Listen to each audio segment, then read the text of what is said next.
बोलो रामदेवजी महाराज ની જય।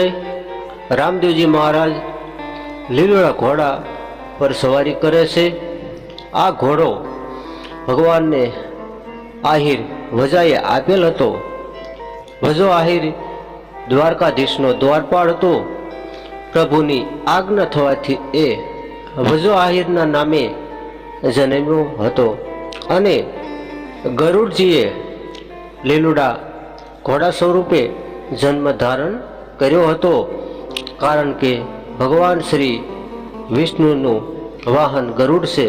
આ વાત રામદેવજી જાણતા હતા। આ ઘોડામાં ઘણી ખાસિયત હતી। સતયુગમાં સનાતન ધર્મના ઉપાસક પ્રહલાદ રાજાએ સૌરા મંડપમાં પાઠ પૂજા કરી તે વખતે ભગવાન નકળંગનાથ પધાર્યા અને સોનાના સિંહાસન પર બિરાજ્યા હતા। આ ઘોડાની ઘોડેસવારી કરી હતી, ત્યારથી તેનું નામ નકળંગનાથી પડ્યું હતું। ત્રેતા યુગમાં અયોધ્યાના રાજા હરિશ્ચંદ્રએ સૌરા મંડપ રોપી પાઠ પૂજા કરી એ વખતે રૂપાના સિંહાસન પર નકળંગનાથ બિરાજ્યા હતા।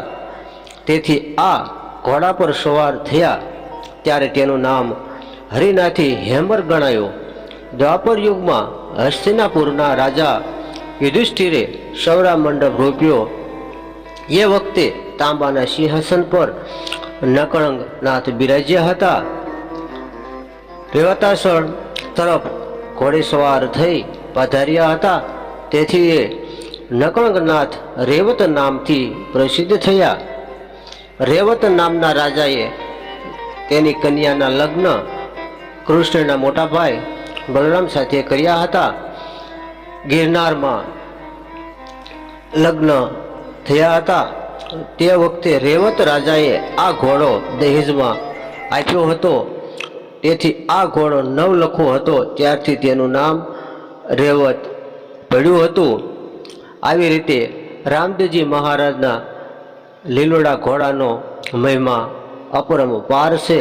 અથ શ્રી રામદેવ પુરાણ। બોલો રામદેવજી મહારાજની જય।